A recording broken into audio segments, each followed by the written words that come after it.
Maligayang sandali, mga ginigiliw po naming mga kaibigan, mga taga-subaybay at tagapakinig ng Adventist World Radio 89.1 Manila.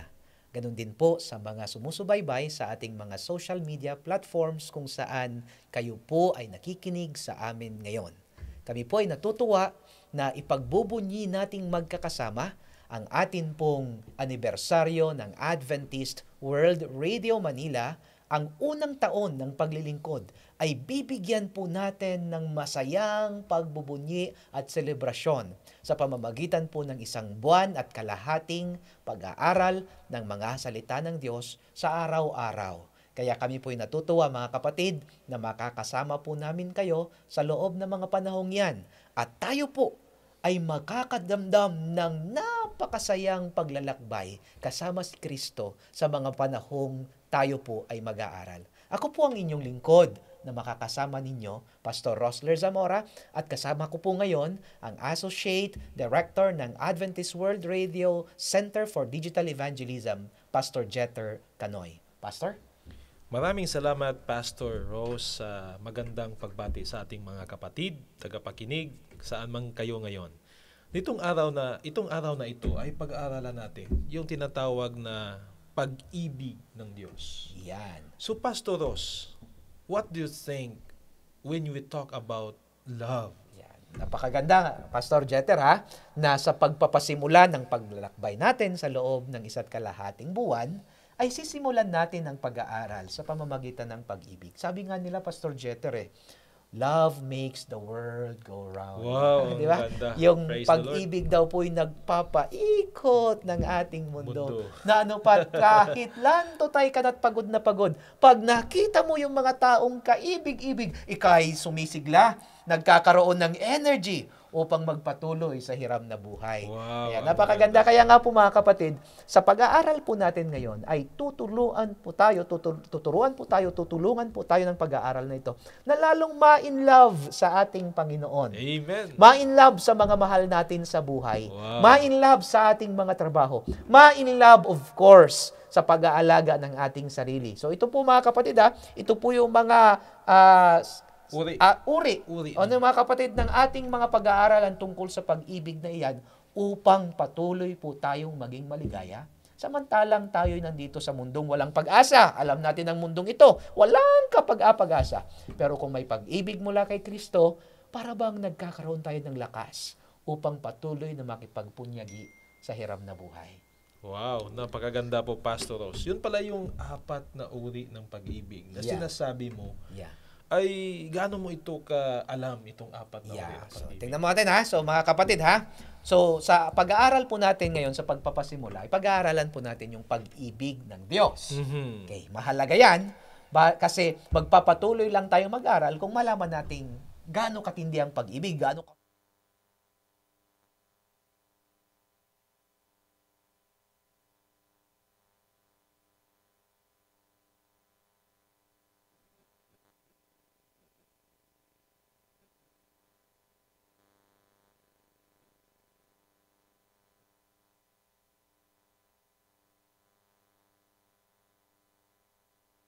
sa ating pag-aaral.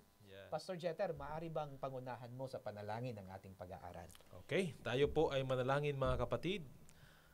Maraming salamat, Panginoon. Binigyan mo kami ng pagkakataon na bago kami magsimula ng pagsaysay ng pag-ibig, humingi po kami ng wisdom galing sa iyo, Panginoon. Kasama ni Pastor Rose, kasama yung aming mga pakinig ngayong araw na ito. Maraming salamat, Panginoon, sa ngalan ni Jesus ng aming tagapagligtas. Amen. Amen. Bago po tayo magpailalim sa pag-aaral, mga kapatid, kami natutuwa. Kasi ako po, ang inyo pong lingkod ay Pangasinense at Ilocano. Ang kasama ko po ay Ilonggo. So, pero dahil pambansang wika ang atin pong Tagalog, at alam ko po, regards po binabati, mga kapatid, binabati namin ang ating mga kapatiran na sa iba't ibang lugar, dako ng Luzon, may mga nasa Visayas at Mindanao nakikinig at sa ibang bansa, mga kapatid, ay pagminsan balentong ang aming mga lingwahe magagamit, ay unawain nyo na lamang po. Tama. Total, mai-enjoy naman po kayo sa ating pag-aaral. Okay, simulan natin, mga kapatid. Ang una po ay tinatawag nating filial or filial love. Wow. Filio. Ano ito, Pastor? Kung sa tingin, salamat Pastor Rose. Ito po yung tinatawag pala na philia or filio. Ito po ba yung pagmamahal sa ating mga kapatid? Sa ating brotherly love? Okay. Sa ating brother, sa ating sister, sa ating member ng ating family. Tulad ko, yung kapatid ko ay namatay last year. Talagang I was so sad. Kasi I really love him. Pero alam mo mga kapatid, ito palang tinatawag na filial love. Ito po yung naramdaman natin sa pag-ibig sa ating pamilya, sa kapatid, ano? Sa kapatid natin. So kung titignan natin ay yung brotherly or friends, ano? Oo. Magkaibigang matalik katulad ni David at ni Jonathan na nagpakita talaga sila ng pag-ibig ng magkaibigan, brotherly love. Brotherly love. Sa balit, mga kapatid, ito, ang pag-ibig na ito, syempre, hindi po yung hindi ito yung tugatog ng pag-ibig kasi kaibigan yung turingan.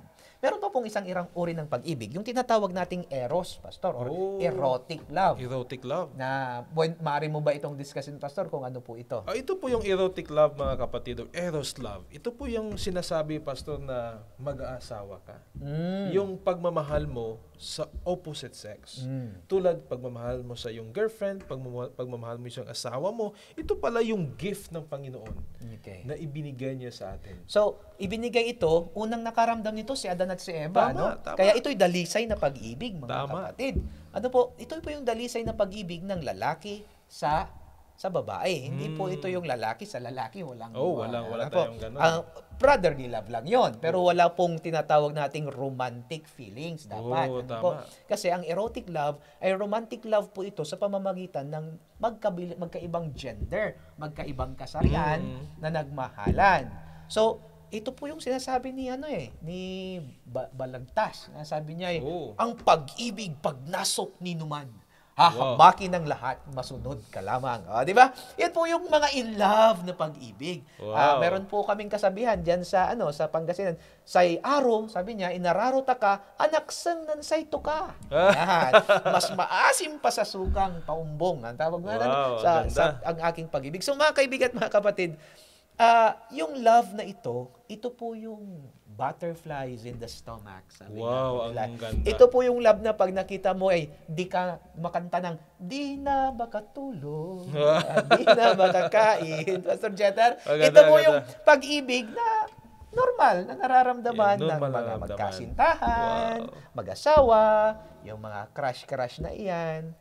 Yan. Maganda pala, Pastor Ross, na ang Panginoon ay nagbigay ng eros love. Kasi dito tayo na-inspire more. Yes. Makilala natin kung sino nagbigay. Meron yun, di ba? Yung mga kapatid, yung totoo po yun, yung ginaganahan kang gumawa pag nanonood. Alam mo, nandoon siya. Pag magwawalis ka sana, ay walis-walisan lang. Pero pag nanonood, talagang todo walis na halos. Lahat ng alikabok, maubos talaga. Ano? Bakit? Kasi nga inspired ka. Bigay din to ng Panginoon, mga kapatid. Kaya hindi ito isinasantabi sa tamang tao. At sabi ng Panginoon, kung matino ang kautakan, isa sa isa. Adam and Eve. Okay? Isang babae, isang lalaki. Kung marami yun, mga kapatid, ay ibang klase na rin yung pag-ibig. Wala na yun sa Biblia. Hindi na rin po yun yung tinutukoy ng Panginoon na eros love na ito. Wow. Okay? Last po yun, hindi love. Okay? Tama. Ano pa, Pastor? So, ito palang storge. Pastor, ano po yung masasabi mo sa storge love? Itong storge, ito yung pinakamalapit. Malapit lang, pero hindi malapit, ito malapit. sa pag-ibig na tugatog ng pag-ibig. Yung storge, kapatid, Pastor Jeter, ay ito po yung pag-ibig ng magulang sa anak. Alam mo, yung anak ko, naintindihan ko ito na kaya kong ibigay talaga yung buhay ko para sa anak ko Kaya mo talaga kasi anak mo yun Ito yung pag-ibig ng anak sa magulang. At pag-ibig sa iyong kapatid na lalaki o kapatid na babae. Itong pag-ibig na ito, yung family love, kung tawagin po ito, ay mahalos.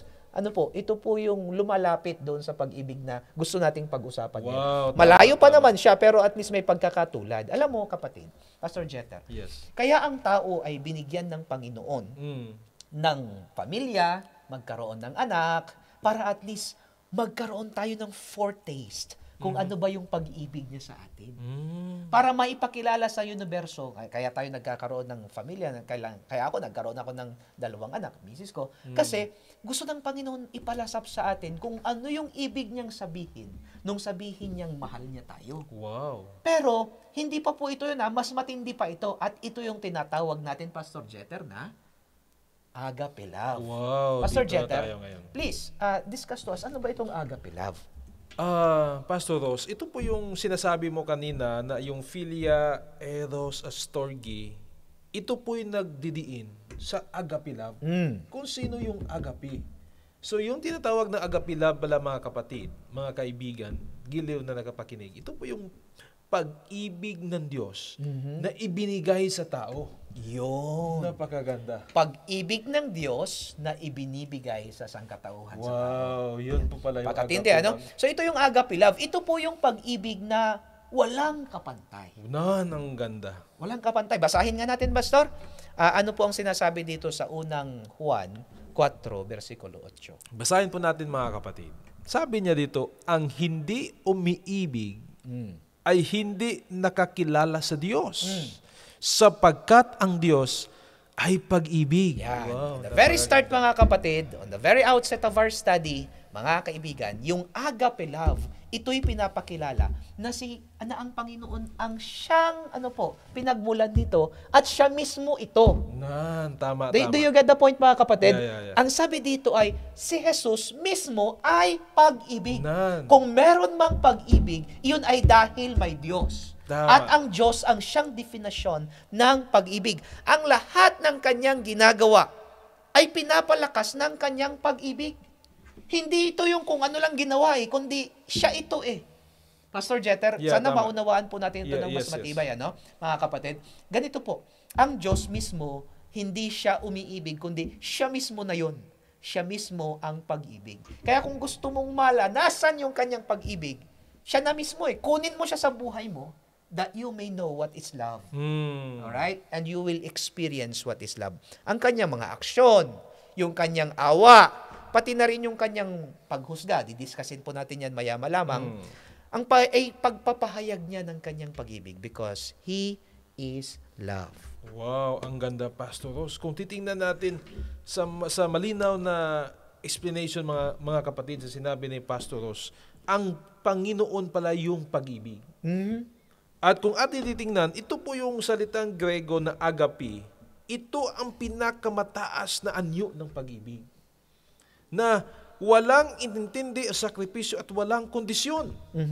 Ano po yung ma-explain mong walang iniintindi at walang kondisyon, yung tinatawag na agape love? Yeah, matindi yan, mga kapatid, ang agape love, kung ating titingnan, ay unconditional. Wow. Tawagin sa English, Mahal ka niya, kahit ganito ka, hindi dahil ganito ka. Alright? I love, parang sa English ay mas maganda sa English, Pastor, parang I love you despite of, not because of. Kasi kung because of, mahal kita dahil ganito. Hindi mahal kita kahit na ganyan ka. Gusto kong basahin ang sinabi ni Mrs. White. Sige. Ang sabi ng isang magaling na author, mga kapatid, ng Seventh-day Adventist, ang Diyos ay pag-ibig. Hindi na tayo iniibig dahil tayo ay kaakit-akit, kundi dahil siya ay pag-ibig. Wow. So kung yun yung tinatawag nating, kasi yung pag-ibig ng Diyos hindi nakabase sa emosyon niya, kundi nakabase yon sa kanyang likas. Yun na yung kanyang nature. Siya yun, yung pag-ibig. Lahat ng gagawin niya, nanggagaling sa kanya na pag-ibig na love. Wow. Alam niyo itong love, nasubukan niyo na po bang ma-in love, mga kapatid? Sorry kasi gusto ko pong maipaliwanag sa inyo ng gusto ito. Napapatayo ako dito, Pastor. Tama. Kasi itong love, hindi lang ito pinag-aaralan, dapat ito nararanasan At unless naranasan mo talaga yung ma-in love ka at makanta talaga yung di na makakain, di na makatulog, ay at least magkaroon ka ng konting glimpse kung anong katindi ang pag-ibig sa'yo ng Panginoon. Wow, napakaganda. Napakaganda po, Pastor Ross pala. Kung titingnan natin, Pastor Ross, kung itong pag-ibig na nasa Panginoon, so bakit pinili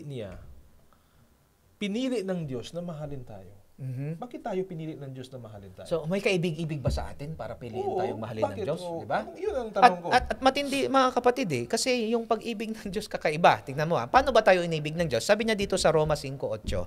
Okay. Ngunit ipinakita ng Diyos ang kanyang pag-ibig sa atin. Hindi nga tayo umiibig Alright? Oo nga, tama. Tayo, sabi niya, nang si Kristo ay namatay para sa atin habang tayo'y mga makasalanan pa. So, tignan natin mga kapatid. So, bakit tayo pinili? Ano bang meron sa atin? Mga kapatid, hindi tayo pinili dahil tayo'y perpekto o dahil tayo'y karapat-dapat. Pinili tayong mahalin dahil makasalanan tayo. Ano? Yan kasi mga kapatid, ang likas ng Diyos, ang umibig. At dahil makasalanan tayo, pinili niya tayong ibigin. Anong dahilan? Hindi dahilan na dahil okay ka, dahil magandang lalaki ka, hindi. Kundi dahil yun yung gusto niya, yung magmahal. Kaya nga ba, hindi mo kailangang maging perpekto bago lumapit sa Kanya. Hindi darating yun Makasalanan tayo Kundi damhin lang natin. The only way we could love Him back is to understand how He loves us. Wow. Okay? So, bakit tayo pinili? Dahil tayo'y makasalanan. Hindi dahil tayo'y mabuti. Bakit tayo pinili? Dahil yun ang trabaho niya. Ang piliing magmahal at laging magmahal. Wow, ang ganda, Pastor Rose, no? Kung titingnan natin, sinabi ni Pastor Rose kanina, mga kapatid, kahit makasalanan tayo, ay pinili pa rin ng Diyos na ibigin tayo. Ano kaya yung pinakamalalim niyan na Pastor Rose? Kung titingnan natin, mga kapatid, bakit po tayo inibig ng Panginoon ng sobra-sobra? Kasi nanggaling pala tayo sa Kanya. Yun. Maganda. Okay. Gusto kong bigyan din ng diin yan, mga kapatid, yung sinabi ni Pastor na pinili niya tayo, minahal niya tayo, kasi nanggaling tayo sa Kanya, nilikha niya tayo No? Doon pa lang sa paglikha, mga kapatid, nandun na yung pag-ibig Bakit madyan nilikha? God can be God without man. Yeah. But man can never be man. Of course, we cannot exist without God. Yeah. Kaya ako, mga kapatid, ito po nakabase lang tayo sa pag-ibig ni Kristo mula pa sa paglikha, mga kapatid, hanggang sa ating tayo sumuway nga di ba? Sa pamamagitan ng ating mga magulang at dagdire-diretso na yan. Pero pinipili pa rin tayo ng Panginoon na ibigin, mga kapatid. At sabi niya dito, ang kanyang pag-ibig ay hindi nakabatay sa ating performance o kilos, kundi sa kanyang biyaya at awa. At yan kasi ang ugali niya. Mahabagin, maawain, at mapagmahal. Pastor? Isipin ng isang hari sa kabila ng hindi pagsunod sa kanyang mga tao ay napakasakit sa kanyang buhay. Pero itong hari ng Panginoon, He rejected all those things. Ang ginawa niya, He still loves us. Makita mo naman pa, Pastor. Yung hari kasi, sa isang kahit hindi sumusunod yung kaharian, minahal pa rin niya. Sabi nga, kaya niyang ibigay yung buhay niya. Yeah. Itong haring tinutukoy natin, hindi to ordinaryo, Ito po yung pinakamalaking hari, yung pinakadakilang Diyos. Gaano pa siya kadakila, Pastor?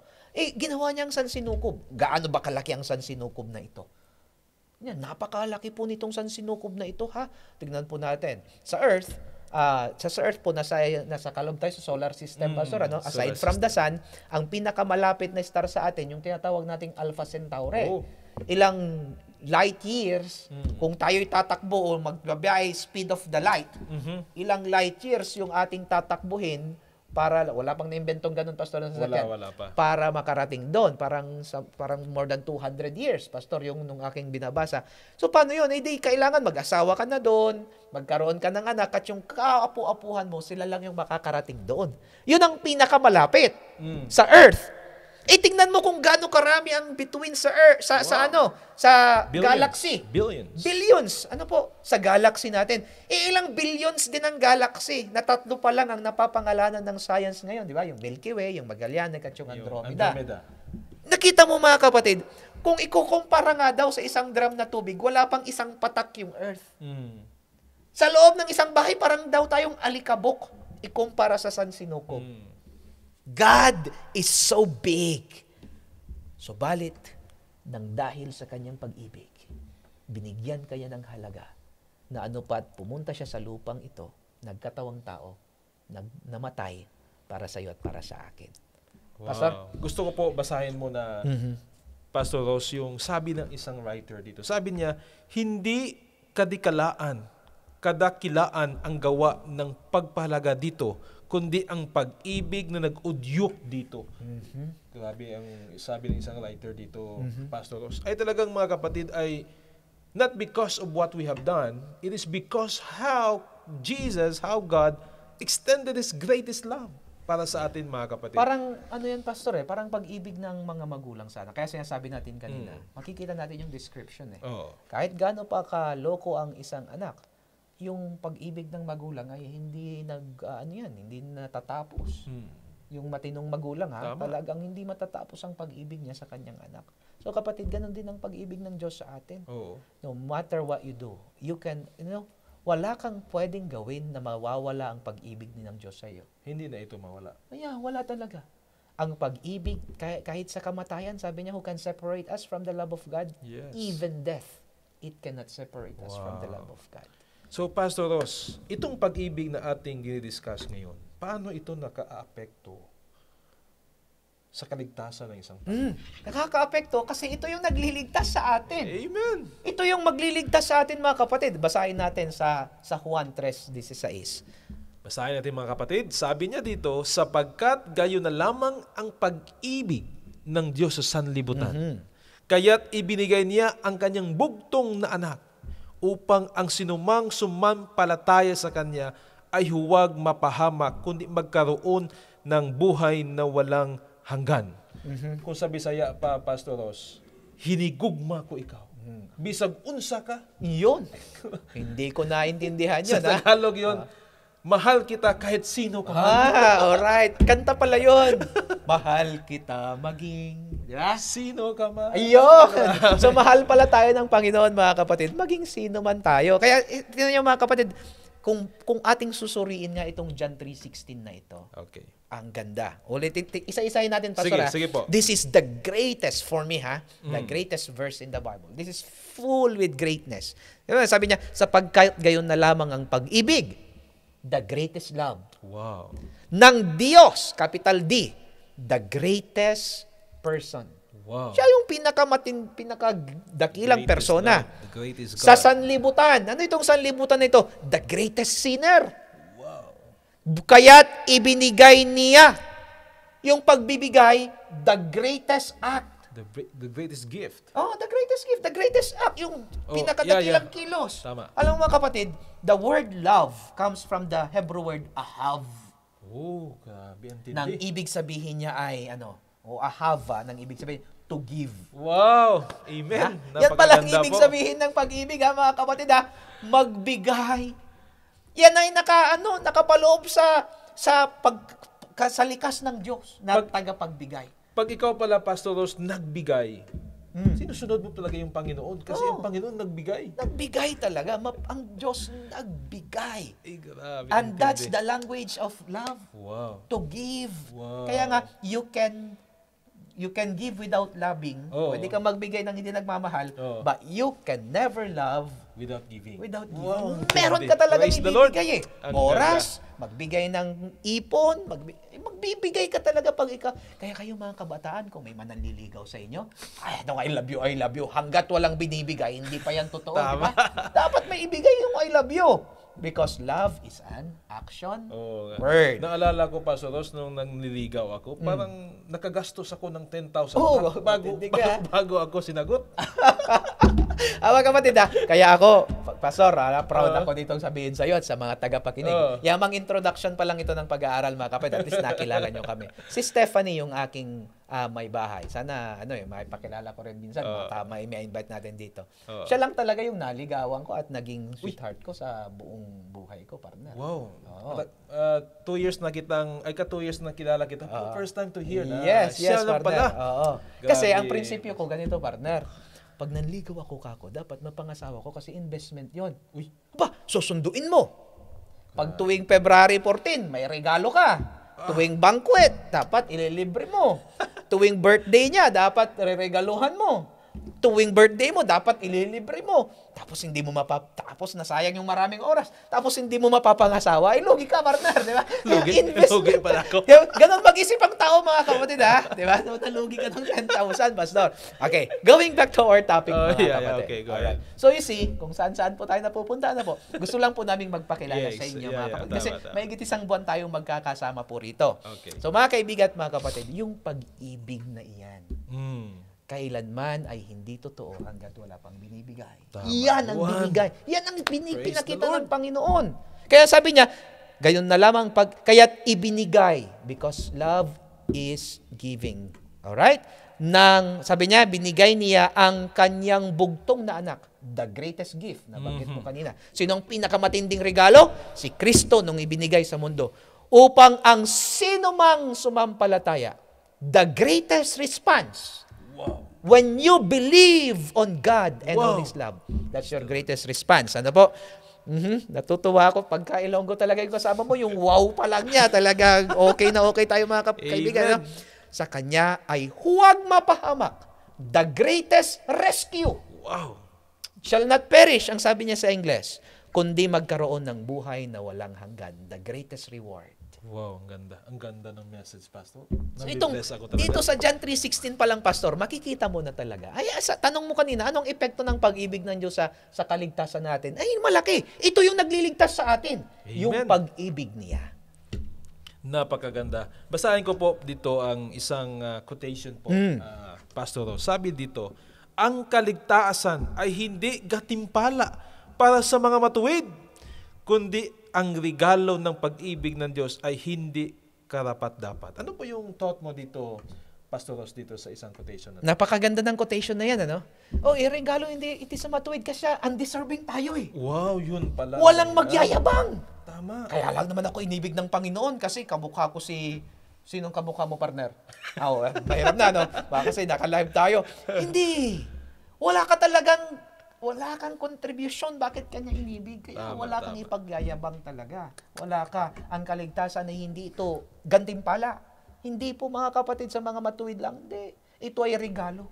Kaya nga ang tawag dito ay grasya. Wow, Grace. grace. Anong ibig sabihin ng grace? Mga kapatid, God's riches at Christ's expense. Wow. Alright? ang ganda. Ito yung kayamanan ng Diyos sa pamamagitan ni Kristo nang namatay sa cross para sa atin.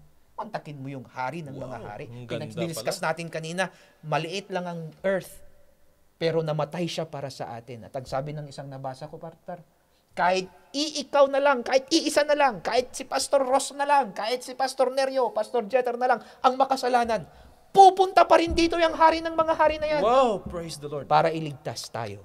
Napakaganda. Kaibigan, baka iniisip mong wala kang kwenta, wala kang halaga. Tandaan mo, kung ikaw lamang ang nagkasala sa mundo, pupuntahan ka ng manlalalang ng sansinukob para lang iligtas ka. Ganun ka kahalaga sa Kanya.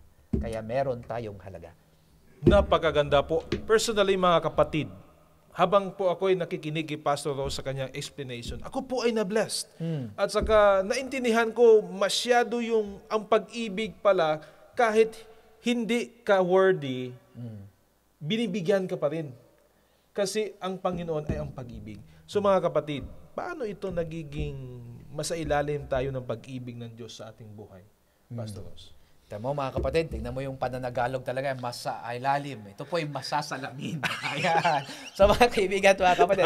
So paano daw masasalamin yung pag-ibig ng Diyos sa ating buhay? Pastor, pakibasa nga po. Basahin ko po, mga kapatid. Unang Juan 4:19. Sabi niya dito, iniibig natin siya sapagkat siya'y unang umibig sa atin. Yun! Wow! Praise the Lord. Mga kaibigan at mga kapatid, paano masasalamin sa atin yung pag-ibig ng Diyos? Una, kailangan maintindihan muna natin itong pag-ibig na ito. Maintindihan natin, maunawaan natin kung gaano kadakila. Kung paanong si Kristo, mga kapatid, nung pagkatapos kanyang nilikha, nagkasala si Adan at si Eva, sinundan niya May plan talaga siya May pattern Meron ng plano Mamamatay siya sa cross. Hindi lang ordinaryong kamatayan, Pastor. Pwede namang bigla ang mamatay. Pero hindi Ito yung kamatayang nakakahiya. Gusto kong saysayin lang, Pastor, para masalamin natin sa ating buhay. Sige. Paano ba namatay si Kristo? Grabe. Huwebes ng gabi yun, Pastor. Huwebes ng gabi, nung sila'y nagkaroon ng Last Supper, nandoon yung kanya mga disipulo, Oo. pinagkanulo siya ng isa sa mga 12 disipulo. Grabe, Alam niyo, tindi. alam niyo ba yung pakiramdam na ipinagkanulo? Yung binalimbing ka, Betrayal. betrayal, ano? Talagang betrayal talaga yung nangyari. Okay, pero hindi niya alam niyang mangyayari yun eh. Pero hindi man lang siya nagbigay ng anumang, at bagaman tinukoy niya si Judas. Kaya yung word na Judas, ano? Gusto ko yung nasa jeep ako, sabi niya, God knows who does not pay. Sabi niya, pero yung Judas na si Judas. Yung spelling. So, Judas. balikan natin. Balik po tayo dito sa topic natin. So, mga kaibigan at mga kapatid, kung makikita po natin dito, alam niya eh. Pero hindi niya, pwede niyang ipapatay na lang sa anghel si Judas agad eh. Sa sama ng loob, pero hindi eh. Tapos, di pumunta siya sa Garden of Gethsemane para manalangin. Ang nakakalungkot pa dito, tinulugan siya ng mga paborito niya, yung mga inner circle ng mga disipulo. Nung magising sila mga kapatid, ayan na si Judas. Hinalikan siya, pero yung halik ni Judas, sabi nila. Uy! Ano yun? Yung halik ng betrayal ba? Yung halik The para kiss of ipapatay? betrayal. Oh, ang halik ng pagkakanulo. Talagang hinalikan para ipahuli at ipapatay. So halik ng kamatayan ito, pastor eh. Yeah. Tapos, actually, bawal kang hulihin nun eh. Hindi pa, kasi madaling araw eh. Pwede siyang magreklamo eh, pero hindi na. Bakit? Kasi iniisip niya, ikaw at ako. Ngayon, anong nangyari, pastor? Nung nahusgahan na siya, wala siyang kasalanan, naghugas pa nga si Poncio Pilato eh. Bakit? Sabi niya, yung dugo niya, wag sa akin na kasi wala siyang kasalanan. Pero hindi siya pinaglaban ng leader eh. Kaya meron talagang injustice, mga kapatid. Kung may nakaranas man ng injustice sa inyo ngayon o nakakaranas hanggang ngayon, tandaan ninyo, mas naranasan ng Panginoon yung injustice. Yung injustice ninyo, hindi naman kayo napapatay dahil doon. Yung injustice kay Jesus, namatay siya because of that. Wow. Matindi. Tapos, partner, tinanggalan siya ng damit bago siya ipako sa krus. Tinanggalan talaga siya ng damit, mga kapatid. Na ano pat para alipustahin siya, anong ginawa sa damit? Dinivide nila, pinagsugalan pa nga nila eh. Oh, tapos, pinabuhat sa kanya yung cross. Around 30 kilos daw yun, mga kapatid ha. Grabe. Binuhat niya po yun ng 2.7 kilometers. Ang bigat. Pero bago niya yan binuhat, pastor, papunta yan sa bundok, pataas yan, pastor. Bago niya yan binuhat, ay kinoronahan muna siya ng tinik.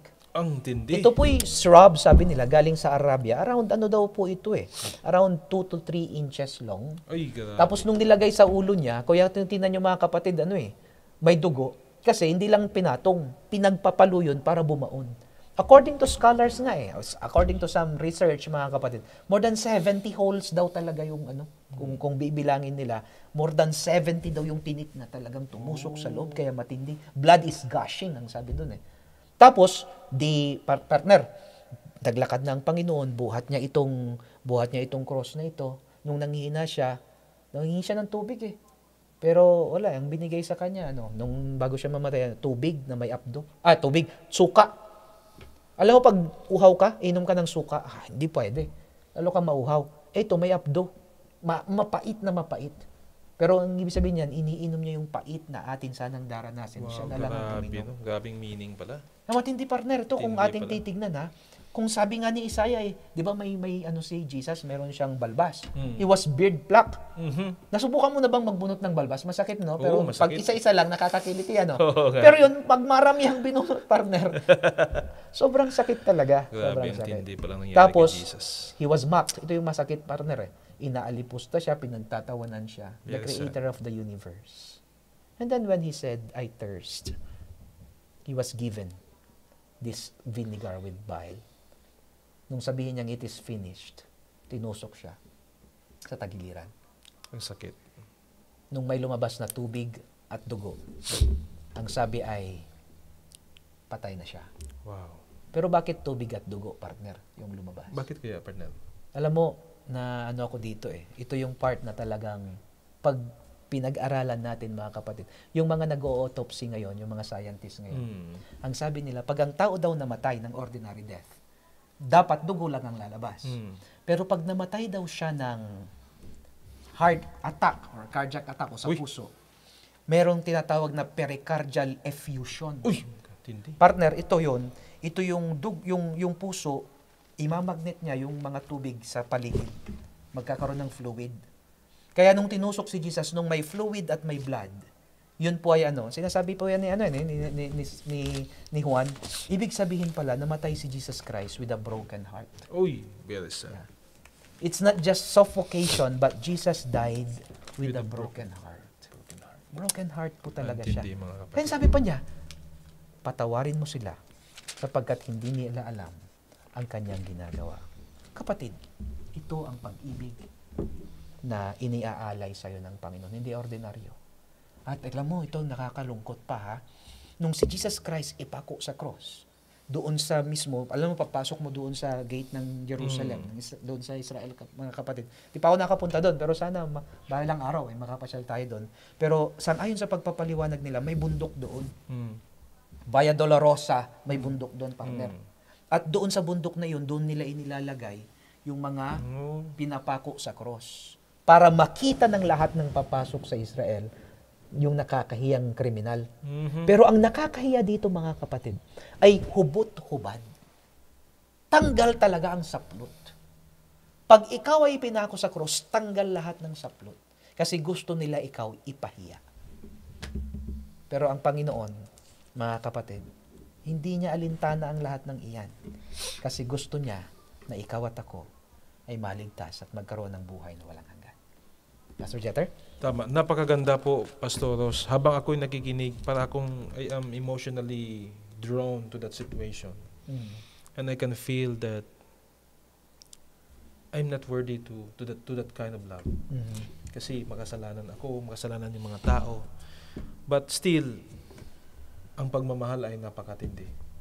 So mga kapatid, sabi ng isang writer dito na kapag nakita natin ang pag-ibig ng Diyos sa cross ni Kristo, ang ating mga puso ay tumutugon sa pag-ibig sa Kanya. Tumutugon ng pag-ibig sa Kanya at nagsisimula tayong magpakita ng parihong pag-ibig sa iba. Wow! Ito talaga dapat. Kasi hindi pwedeng maintindihan mo lang na mahal ka niya eh. Tama. Ganito yun eh. Oh, mahal ka niya. Ano ngayon? Eh di magmahal ka rin sa iba. Wow. Ay, mahal ka niya. Ano ngayon? Eh di mahalin mo siya. Mahalin mo siya. Paano mo siya mamahalin? Ano ang sinasabi niya? Whatsoever you have done to the least of these, my brethren. Ano po ang sabi ng Mateo 25, verso 40? Ano man ang ginawa mo sa iyong kapwa, sa pinakamaliit sa iyong kapwa. Saan mo daw ginawa yon? Ginawa mo sa Diyos. Oo. Sabi nga ng Panginoon ako'y naging naipiit. Ako'y naging preso. Ako'y inyong dinalaw.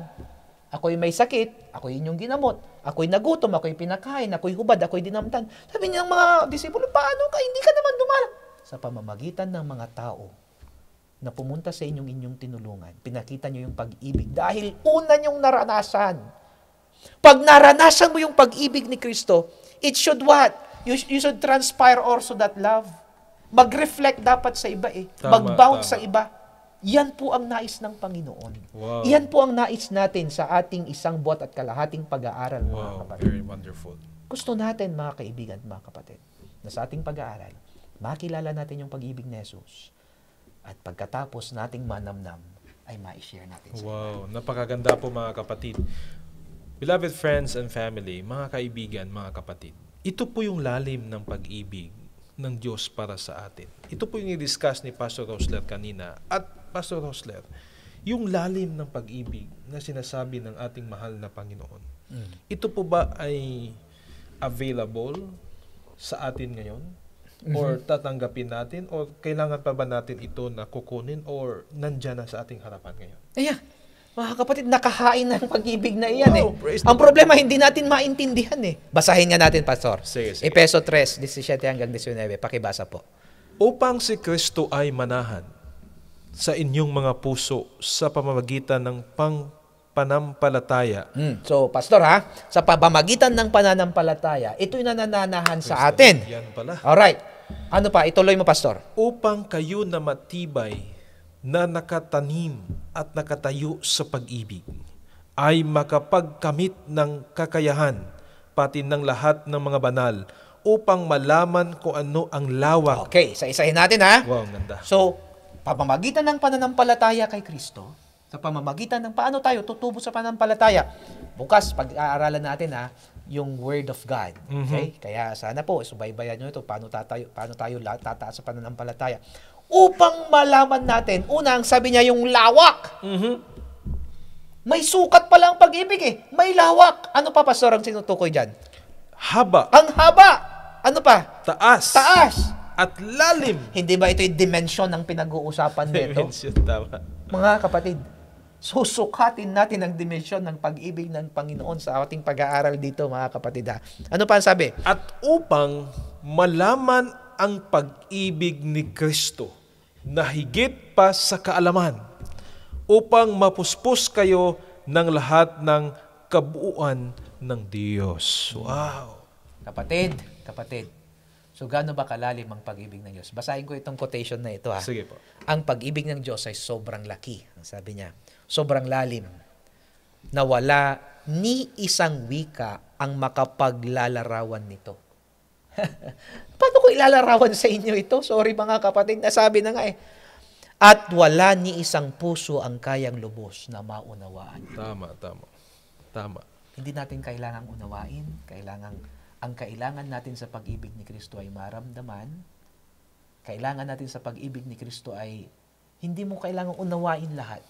Ano po? Kasi mababaliw tayo, hindi natin kayang unawain ito. Kundi bakit siya kailangan pang mamatay? Diyos na nga siya. Patayin na lang si Satanas. Ang dami-daming mga questions, mga kapatid, na mabubuo sa isip natin.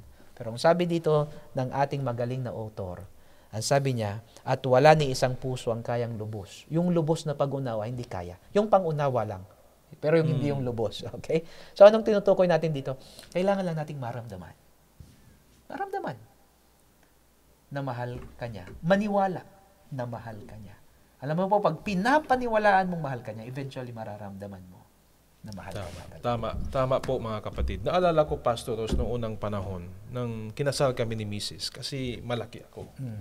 At sabi niya sa akin, kailangan huwag ka nang kumain ng rice na masyado. So, because of that direction, sinabi ng aking asawa, sabi ko, sige, hindi na ako. Kasi sinunod ko siya kasi mahal na mahal ko siya. So by that time, by the discipline of my wife, tinuturoan ako na maging healthy. So ang Panginoon Pastor Ros, parang yung pagmamahal niya ay nagbibigay ng disiplina sa tao para makamtan ang plano ng Panginoon. Tumpak, Pastor, ha? Ang Panginoong Diyos, ang pag-ibig niya, hindi nangi-spoil. Oy, tama. Hindi po spoiled brat para maging tayo po yung mga spoiled brat ang pag-ibig niya. Hindi po. Ang sabi niya dito sa Hebreo 12:6, basahin ko, Pastor, ha? Sige po. Sapagkat ang sino mang iniibig ng Panginoon ay kanyang dinidisiplina. Wow. At pinapalo pa ang bawat anak na tinatanggap niya. Wow, So may pagdisiplina ang pag-ibig ng Panginoong ito, mga kapatid. Itong pagdisiplina, ito yung pagsasanay. Sa Greek word, ang ginamit ay paideia. Partner, ha? Tumutukoy ito sa kabuuang proseso ng pagtuturo, paggabay, at pagwawasto na katulad ng isang magulang na gumagabay sa anak. Wow, ang Ito yung ganda. pag-ibig ng Diyos, mga kapatid. So, kung tayo po'y magpapasakop sa pag-ibig niya, kaya nga ang sabi ni Pablo, tinanong si Pablo, so tayo ba'y magkakasalang patuloy dahil may biyayang Diyos, may pag-ibig? Sabi niya sa Greek, megonoito. Oho. Huwag nawang mangyari. Kundi tayo ay tayo ay dahil sa nalaman natin ang katotohanan at biyaya ng Panginoon. Basahin ko, Pastor, para Sige po. mas maunawaan Basahin natin. po, Pastor. So, ano ang ating sasabihin? Magpapatuloy ba tayo sa pagkakasala upang ang biyaya ay sumagana? Ang sabi niya, Meginoito, huwag nawang mangyari. Tayong mga namatay na sa pagkakasala, paano pa tayo mabubuhay pa roon? Wow. So, mga kaibigan at mga kapatid, ang Diyos na pag-ibig ay hindi nangungonsente, kundi nagdidisiplina. So, paano tayo didisiplinahin ng pag-ibig niya? Bukas, mga kapatid, pag-aralan natin yung mga disiplinang yan at sa mga susunod na mga maganda. pag-aaral. Pastor Ros, ito may isang writer ito, sinabi niya rin, sabi niya dito, ang pag-ibig ng Diyos ay ang pundasyon ng lahat ng tamang disiplina. I like the word tamang disiplina. Kasi may mali. May maling disiplina. Tingnan mo ngayon sa Pilipinas ngayon. Iba-iba. Tingnan mo sa ibang country, iba din. Pero mga kapatid, sabi ng Biblia, tamang disiplina ang makukuha natin sa pag-ibig ng Panginoon. Yes. Amen. Pastor, napakasarap mag-aral, ano? Oo nga. Subalit habang tayo po ay lumalalim sa pag-aaral, Oo. ay humahaba yung ating oras, ay... So ano yung kuan mo, Pastor Rose? Ano na lang yung masabi mo ngayon? Yeah. Last words mo sa... Siguro, Pastor, gusto ko pong basahin ng isang isang sige po. teksto dito. Okay, okay. Pagtapos magdisiplina. Oo. Ang pag-ibig ng Diyos, partner, ay personal dapat ito. Ay, personal talaga. Ang pag-ibig niya, ang pagmamahal sa kanya ay personal, hindi po corporate. Bagaman merong iglesia, pag nandun tayo, sama-sama, mahal natin ang Panginoon. Pero personal dapat natin itong maranasan. Kaya ang sabi niya, sa Juan 13, 34 at 35, isang bagong utos binibigay ko sa inyo na mag-ibigan kayo sa isa't isa. Kung paanong iniibig ko kayo, ganun din naman mag-ibigan kayo sa isa't isa. Sa pamamagitan nito'y malalaman ng bawat tao na kayo'y mga alagad ko kung magkaroon kayo ng pag-ibig sa isa't isa. Wow. So, personally, malaman mong pag-ibig niya, pagkatapos ay mag-iibigan tayo. Wow, ang ganda. Ito po mga kapatid, yung kanyang utos Mhm. Nang sabi niya, so, ngayon, personal mo akong mararanasan ha, personal mo dapat maramdaman yung pag-ibig ko sa'yo. Pag naramdaman mo yun, personal mo ring ipaparating sa akin sa pamamagitan ng pagpupuri sa akin at the same time sa pagmamahal sa iyong Praise the kapwa. Lord. Ang sabi ng isang magaling na author na kanina pa nating gusto po natin itong ipakilala sa inyo, may mga topics po na atin po siyang pag-aaralan. Ang sabi niya, ang pag-ibig ng Diyos ay personal. Hindi lamang ito isang konsepto o para sa iba, ito ay para sa iyo. Personal po ito. Wow, ang ganda. Habang patuloy mong nararanasan ang pag-ibig ng Diyos, magbabago ka mula sa loob patungo sa labas. Wow. Love of God transforms us. Hindi ito dapat manatili sa iyo, kundi dumaloy ito sa iyong buhay at magbago ng iyong pakikisalamuha sa iba. Wow, ang ganda. It transpires. Ano po? It transpires. Praise the Lord, mga kapatid. At sabi din ng isang author na ang tunay na pagmamahal ay hindi nakikita sa mga salitang sinasabi natin, kundi sa mga gawa ng kabutihang loob na pinapakita natin sa tao. Amen. Amen. Napakaganda po, Pastor Ross. So, mga kapatid, maraming salamat po sa inyong pakikisangkot, pakikisama, pagsubaybay, at pananatiling nakikinig sa ating programa ngayong oras na ito. Opo, ang lalim ng pag-ibig ng Panginoon ay hindi natin kayang tarukin. Pero kung ano yung pinaparamdam niya ngayon, kailangan nating enjoyin. Amen. At Praise samantalang God. ini-enjoy natin ang kanyang pag-ibig, ang kanyang pagmamahal. I-share po natin ito sa pamamagitan ng pag-ibig, paglulahati sa Kanya, at pag-ibig natin sa ating kapwa. Muli ito po ang inyong lingkod, Pastor Rosler Zamora, At yung kaibigan, Pastor Jeter Canoy. na nagsasabing mahal ka ng Diyos at siya ay muling darating at malapit na siya dumating.